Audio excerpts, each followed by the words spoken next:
Mesdames et messieurs, bonsoir. Très heureuse de vous retrouver pour le temps d'information. Les titres.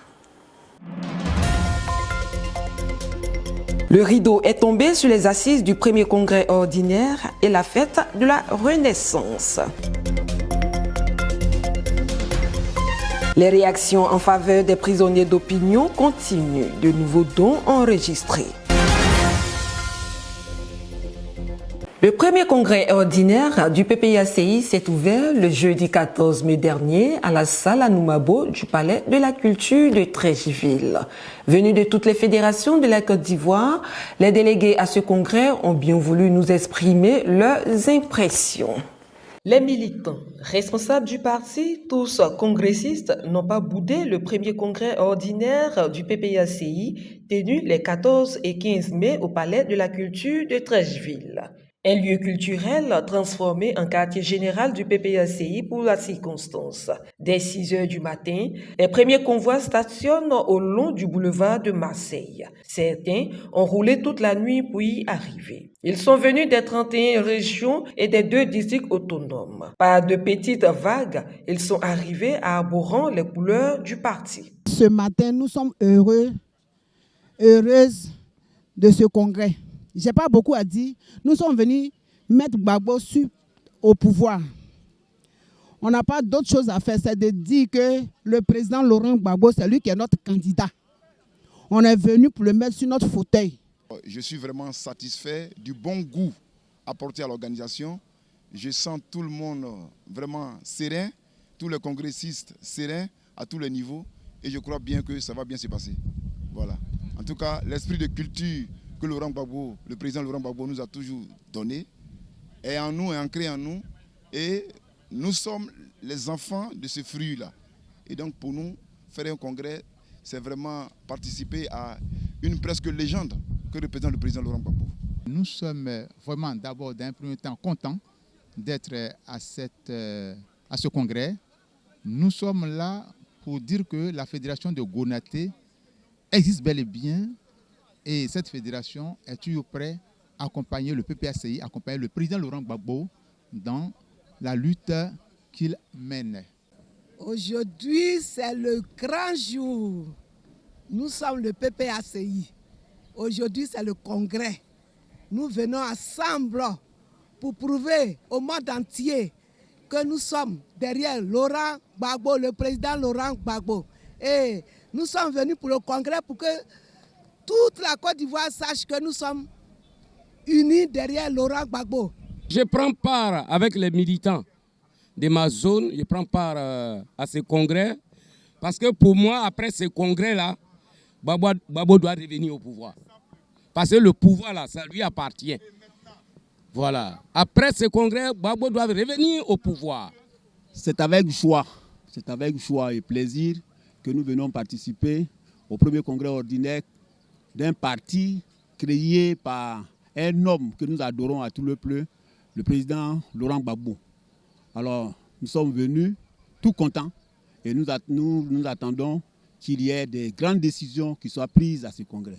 Je suis très contente de participer au premier congrès ordinaire du parti qui arrive à point nommé parce que après les élections, après tout ce qui nous est arrivé, les emprisonnements de nos partisans, de nos électeurs, de nos leaders.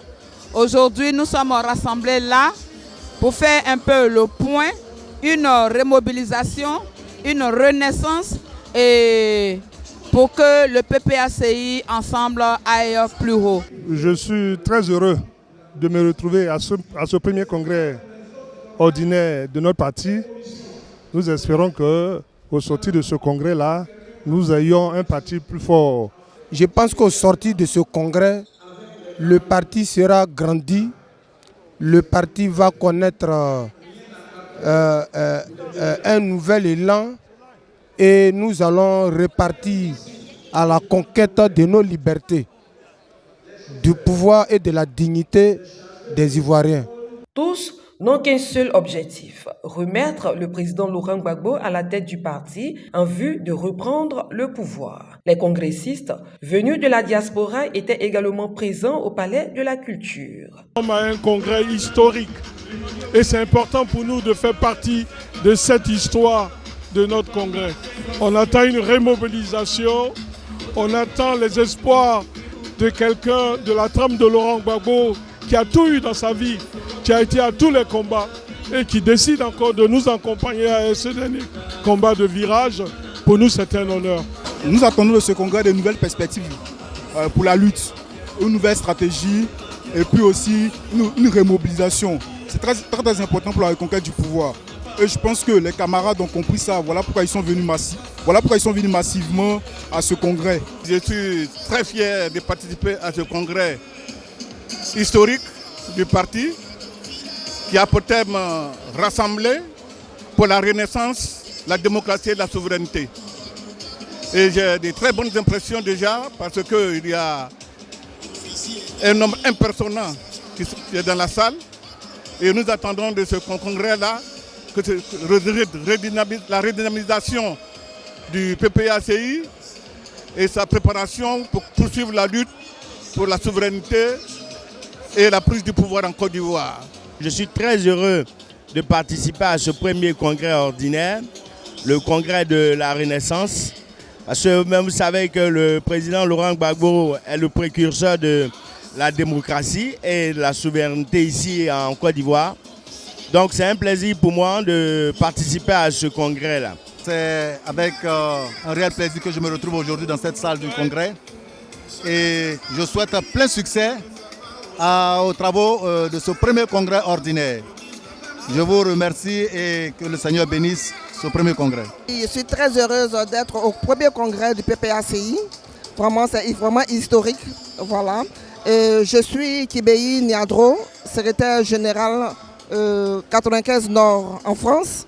Franchement, j'attends de ce congrès vraiment un vrai redémarrage, une renaissance du parti. Je suis très heureuse d'être là pour ce premier congrès ordinaire du PPACI. Et de ce congrès, on attend toutes les réponses à nos interrogations. Et voilà, moi je suis très heureuse. Dans tous les cas, le combat reste le même. Et je salue ma jeunesse de France et le responsable Ange Diopia. Merci. Et très heureuse de prendre part à ce premier congrès ordinaire. Il faut dire que notre parti en avait besoin. On espère vraiment que de ce congrès, des résolutions fermes en découlent et que nos structures soient vraiment reconstituées.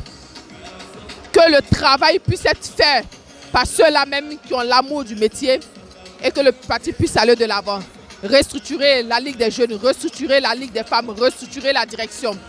De sorte que, au sortir de là, nous verrons un PPACI plus fort, plus dynamique et plus imposant sur le terrain. Parce que la Côte d'Ivoire en a besoin. Aujourd'hui, c'est un jour très important. Et vraiment, c'est important que les militants soient là afin de voir toutes les résolutions, toutes les décisions qui sont prises pour qu'on puisse aller de l'avant. Pour cette première journée du congrès, le ton est donné. Le PPACI arrive en ordre de bataille. Le parti est debout et mobilisé autour de son référent politique, le président Laurent Gbagbo. La 4e édition de la fête de la Renaissance dédiée aux prisonniers d'opinion s'est tenue les 15 et 16 mai dernier à Songo-Mbraté. Françoise Rabé nous fait le résumé de cette fête statutaire. Le samedi 16 mai dernier, à l'occasion de la fête de la Renaissance du PPACI Songo-Mbraté 2026, le président de la commission hommage aux militants méritants, l'ex-député de Yopougon, l'honorable Michel Gbagbo, dans un discours émouvant et plein de sens, a appelé les pouvoirs publics et le pouvoir RHDP à la fin de la haine envers les partisans des partis politiques d'opposition et principalement ceux du PPACI, à la libération de tous les prisonniers d'opinion, à l'accès aux soins des femmes prisonnières enceintes et surtout à la consolidation d'un climat propice à la cohésion. Dans son allocution, À l'occasion de cette 4e édition dédiée aux prisonniers d'opinion, la coordonnatrice générale adjointe de l'IELP, la ministre Odette Soye, a fait le point de la situation des prisonniers politiques. Ce sont au total 1658 prisonniers recensés partout dans les établissements pénitentiaires du pays. Abidjan, San Pedro, Tumodi, Dembokro, Lakota, Oumé, Boafli, Bouna, Boaké, Gagnoa, Grand Bassam, Dabou et Djiglou. La majorité des familles de ces prisonniers d'opinion résidentes à Abidjan, cela rend particulièrement difficile le suivi familial, médical, juridique et humanitaire des détenus transférés à l'intérieur du pays. Parmi ces détenus figurent des femmes et des mineurs. Cas préoccupant identifié, les femmes détenues. Parmi les détenus figurent 37 femmes, dont 3 femmes enceintes. L'une d'entre elles, Boka Esse Rebecca, a aujourd'hui 10 mois de grossesse. Elle devait être opérée depuis longtemps, mais on lui fait faire des va-et-vient de PMI à la Maca. Or, l'enfant qu'elle porte a le cordon ombilical autour du cou. Est-ce que la mère ou l'enfant survivront à l'opération qui tarde à se faire? Ces femmes vivent dans des conditions particulièrement difficiles. Insuffisance de suivi médical, conditions sanitaires précaires, éloignement familial, vulnérabilité psychologique, absence de prise en charge adaptée à la maternité.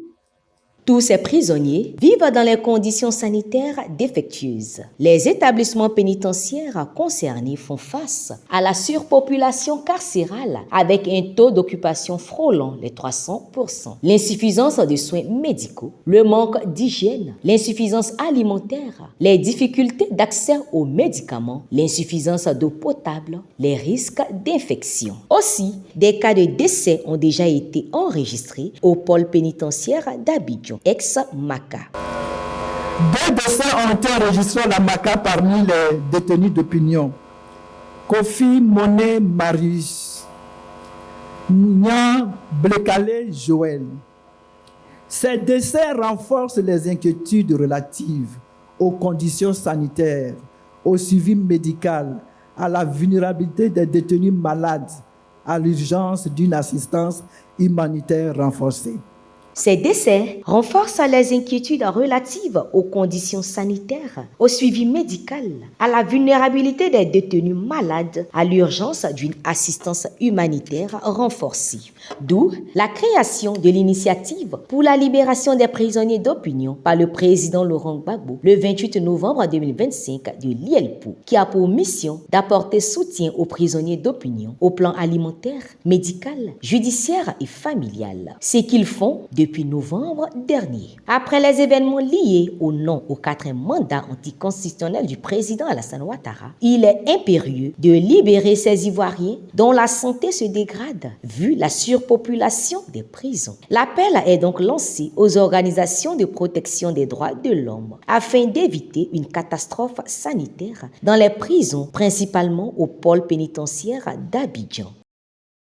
Dédiée aux prisonniers d'opinion, la tribune de cette fête a été l'occasion pour les responsables de l'IELPO de faire le point de la situation des prisonniers d'opinion au peuple de Côte d'Ivoire. Toujours avec Françoise Rabé.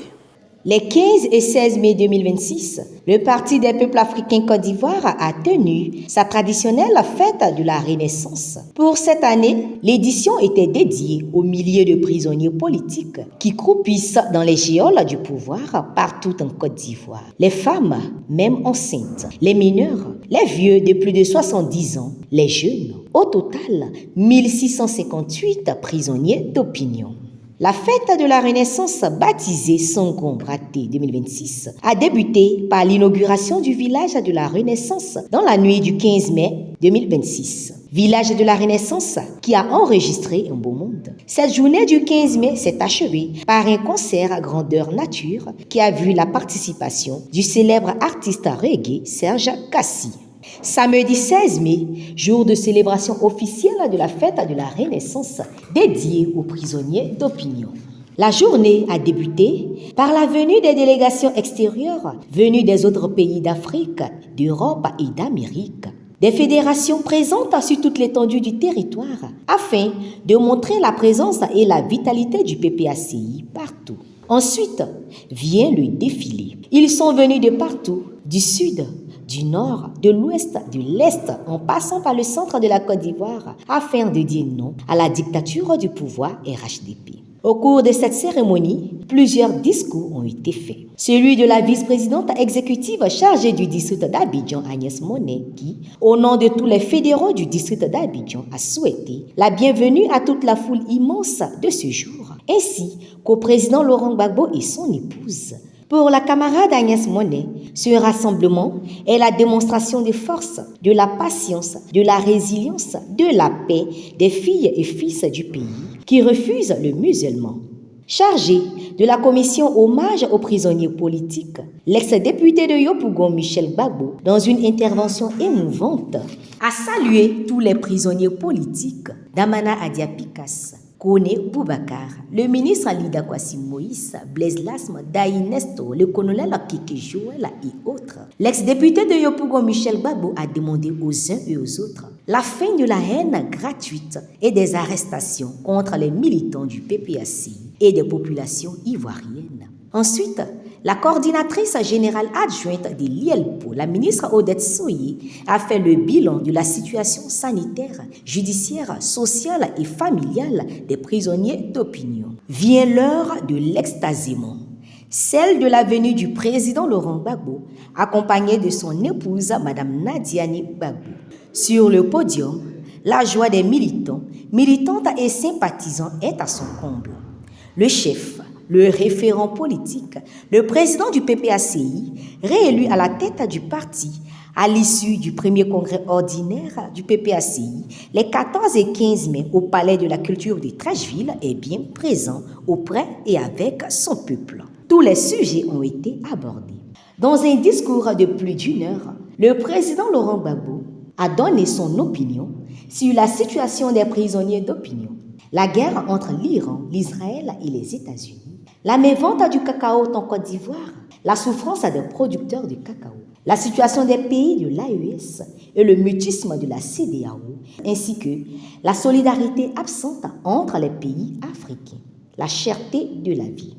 La fête de la renaissance du PPACI s'est achevée sur une note d'espoir, celle de la restriction du PPACI, celle des prochains congrès de la Ligue des femmes et des jeunes, ainsi que celle de la nomination des présidents exécutifs qui, il l'a bien stipulé, n'est pas un successeur direct ni un remplaçant automatique.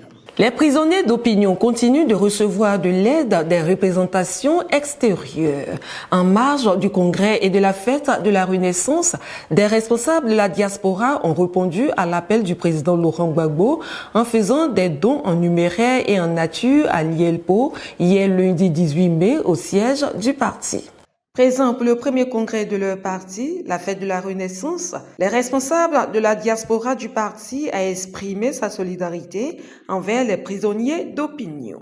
Les remises des dons à la coordination de l'IELPO ont eu lieu le lundi 18 mai au siège du parti, en présence du secrétaire général adjoint Abdon Baeto, en charge de l'encadrement des représentations de la diaspora PPACI. Passage à Abidjan pour le congrès et la fête de la Renaissance. Je profite de ce parterre pour venir d'abord m'acquérir de la santé de notre aînée, notre grande sœur chargée de l'IPO, et surtout répondre à l'appel de notre référent politique qui, dans le temps, par l'IPO, a demandé à ce qu'on porte tous des soutiens aux prisonniers, nos prisonniers de conscience, qu'on dira prisonniers politiques. Et donc c'est dans ce cadre-là que toute la diaspora, toutes les représentations se sont mobilisées. Mais la lecture est que la culture, tout membre de la représentation qui est sur le terrain de la Côte d'Ivoire se voit le devoir, se donne même le devoir de porter une assistance à ses frères, qui par ricochet peuvent être les frères de famille ou des camarades militants. C'est la délégation de Lyon, représentée par Ange Clément Kipré, secrétaire général des sections de la dite ville, avec à ses côtés la camarade Chantal Allo, conseillère, qui ouvre le bal. Lyon, cette ville où a vécu le président Laurent Gbagbo pendant ses années d'études. La délégation lyonnaise a de façon exceptionnelle remis une enveloppe de 500 000 francs pour les prisonniers d'opinion. On vient ce jour porter notre assistance aussi au projet ILPO.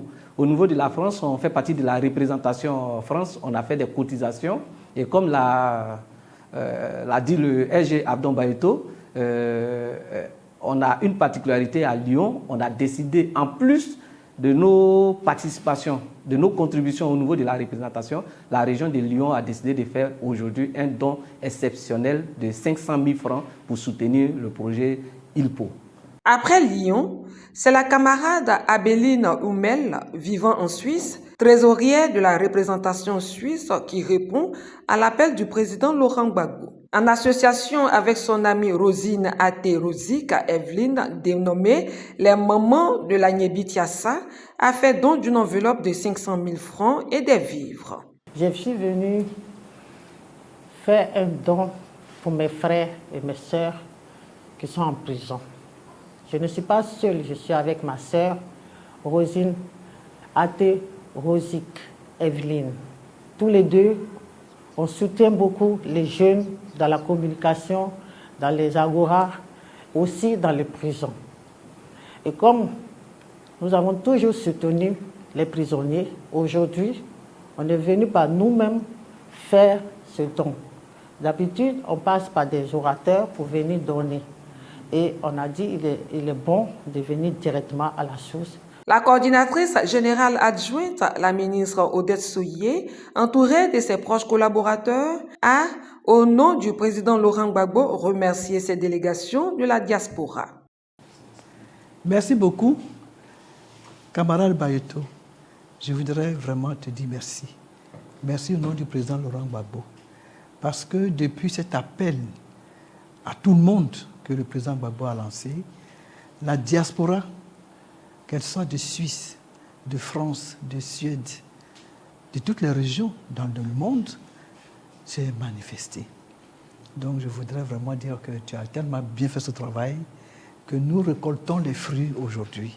Dans l'après-midi, la représentante du camarade Pascal Lobo au Congrès, Céline Boli, membre du bureau des femmes de la représentation de France, avec Kibéi Niandro, ont offert 2 valises de vêtements et des vivres. Marraine des femmes de la représentation France, Marie-Odette Lorignon, a accompagné la donatrice. Dans le temps de ce qu'elles ont commencé.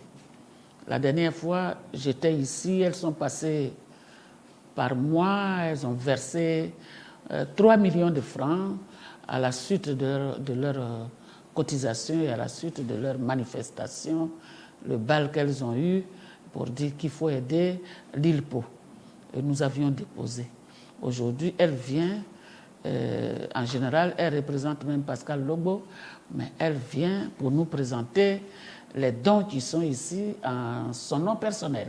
Aujourd'hui, à mon nom personnel, je fais ce petit don pour soutenir l'ILPO, soutenir les camarades qui luttent beaucoup. Moi, je pense qu'en prison, on a besoin d'un peu de vêtements, elle avait dit. Et donc, moi, je suis venue avec les vêtements et un peu d'eau. Voilà, on a déjà tout dit. Et on continue de mobiliser tout le monde là-bas. Et avec le message qu'on a reçu du président, voilà, la lutte continue. Et c'était pour vous dire merci pour tout ce que vous faites pour les prisonniers. Et on ne va pas s'arrêter, on va toujours continuer de lutter et vous revenir prochaine fois encore. La coordonnatrice générale adjointe a remercié la camarade pour son geste. La camarade de France, Bolide Sili, merci aussi de venir à nous. Nous savons le travail que les femmes font là-bas à Paris avec les 3 millions qu'elles nous ont offert la fois dernière. Elles continuent toujours la mobilisation. Tu l'as dit tout à l'heure toi-même. Nous sommes heureuses que ce travail-là se perpétue à votre sein. Ces initiatives s'inscrivent dans la dynamique de répondre à l'appel du président Laurent Gbagbo demandant à aider les prisonniers d'opinion. Comme annoncé par le président Laurent Gbagbo à Songon-Mbraté, les congrès de la Ligue des jeunes et des femmes se tiendront les 4 et 6 juin prochains au siège du parti. Son Excellence Emmanuel Aka, directeur de cabinet du président Laurent Gbagbo, est le président nommé pour ces 2 congrès. C'est tout pour aujourd'hui. Merci de nous avoir suivis. Au revoir.